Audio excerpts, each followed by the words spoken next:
ఊసుకాన్లోనికి ఉద్దర ముచ్చట్లు ఎక్కువ అంటే పాస్పాన్లోనికి ఫాల్తు మాటలకి ఏం తక్కువ అన్నారట వెనుకట. అట్లనే ఉన్నాయట మాజీ ఎమ్మెల్సీ కవిత ముచ్చట్లు కూడా. ఏదో బట్టగాల్చి మీదేసి హరీష్ రావును బద్నాం చేద్దామని చూసింది కానీ ఆ మంట తనకే అంటుకునేటట్టున్నదట అసలు నిజము.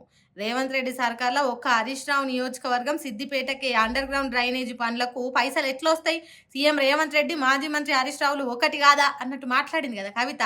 మరి ఆ ముచ్చట నిజమేనా అంటే లోతు పోతే లోకం గుట్టు తెలుస్తుంది అన్నట్టు. సర్కార్ ఇచ్చిన ఆర్డర్లు ప్రభుత్వ ఉత్తర్వులు చూస్తే కవిత మాటలు ఉత్తేయని తెలుస్తున్నాయట. రేవంత్ రెడ్డి దోస్తాన్ లేదు, లొటపీస్ లేదు. అవి అమృత్ 2.0 పథకం కింద వచ్చిన పైసలు తప్ప ఇంకోటి కాదనేది అస్సలు ముచ్చట. అవి కూడా ఇప్పుడు ఇగురు పెట్టిన నిధులు కావు, హరీష్ రావు మంత్రిగా ఉన్నప్పుడే వచ్చినాయట. ఇక సిద్దిపేట ఒక్క మున్సిపాలిటీకే వచ్చినాయి నిధులు అనేది శుద్ధ తప్పైనట. కావాలని కథలు అల్లి చెప్పుడు తప్ప ఇంకోటి కాదనేది తేలిందట.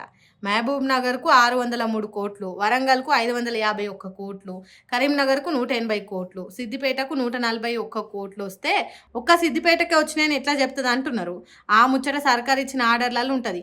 కళ్ళు కడుక్కొని చూస్తే కవితకు అర్థమవుతుందని అంటున్నారు ఈ ముచ్చట తెలిసిన వాళ్ళు.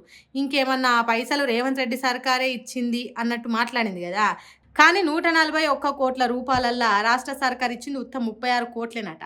అంటే ఎవరు ఇచ్చినట్టు ఎవరు తీసుకున్నట్టు. మరి ఇంత తెలిసిన సర్కార్ దగ్గర ఆర్డర్ కాపీలు ఉన్నా ఎందుకు ఇట్లా మాట్లాడింది కవిత అంటే, రేపు మున్సిపల్ ఎన్నికలు జరుగుతున్నాయి కదా, బీఆర్ఎస్ పార్టీ లీడర్లను బద్నాం చేస్తే కారు గుర్తు మీద కాకుండా చేయి గుర్తు పార్టీ మీద ఓట్లు వేయాలని కవిత కాంగ్రెస్ పార్టీ కోసం ఆరాట పడుతున్నదని అంటున్నారు. మరి అంతే కదా, ఎప్పుడో 2023లో జరిగిన ముచ్చట్లను ఇప్పుడే ముంగటేసుకున్నాడు ఏంది? ఇన్ని రోజులు కవితకు తెలియదు ఈ ముచ్చట, తెలిసిన దాచిపెట్టిందా? ఇన్ని రోజులు ఆగి ఆగి ఇప్పుడు ఎందుకు ముంగటేసుకున్నదంటే కవిత రాజకీయం అర్థమైతేనే ఉన్నదన్నట్టు మాట్లాడుకుంటారు తెలంగాణ పబ్లిక్. వెనకట రాజుల కాలంలో దివ్య పరీక్షలు అనేటివి ఉండేది.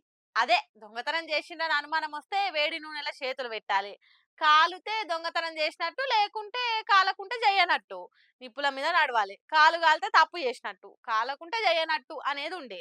అట్లనే తీరు తీరు ప్రమాణాలు ఉండేదట తప్పులను దొంగతనాలను మంచి చెడులను తెలుసుకునే తానికి. హాగో గసోంటి పద్ధతులే వాటిస్తున్నారు ఇప్పటికి కూడా. దానికి సవాలు మేము విసిరినాము, ప్రూఫ్ తో వచ్చినాము, మాకు నమ్మిక ఉంది. ఈ గుడే కాదు ఏ గుడికైనా రెడీ ఉన్నాము. త్యాగం అంటున్నారు, తడి బట్టల తానాలు చేస్తున్నారు. అసలు ఇంతకు ఏం జరుగుతున్నది అంటారా? ఖానాపూర్ నియోజకవర్గంలో కట్టాల్సిన ఇంటిగ్రేటెడ్ రెసిడెన్షియల్ స్కూల్ను ఎమ్మెల్యే వెడమ బొజ్జు ఉట్నూరుకు మార్చిండట.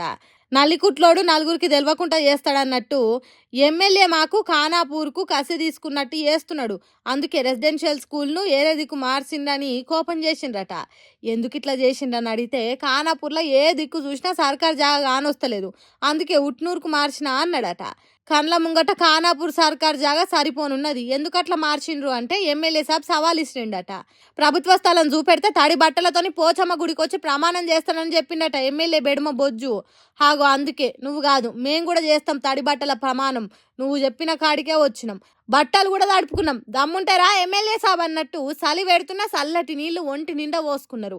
కడుపులు ఏదో పెట్టుకొని ఖానాపూర్లో కట్టాల్సిన స్కూల్ను ఉట్నూరుకు మార్చుడు మంచిది కాదన్నట్టు ఎమ్మెల్యే కంట్ల కారం కొట్టినంత పని చేసిండ్రు.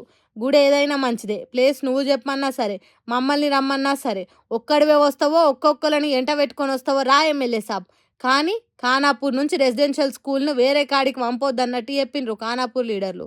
ఇదేదో పార్టీల నడుమ పంచేది కాదు, అన్ని పార్టీలోళ్ళు అందరి పిల్లల భవిష్యత్తు కోసం ఆలోచన చేసి ఈ ప్రమాణం సవాలు ఇచ్చిండ్రు. ఇక మరి చూడాలే వెడమ బొజ్జు ఎడమ దిక్కు టర్ను తీసుకుంటాడా కుడి దిక్కు టర్ను తీసుకుంటాడా అనేది.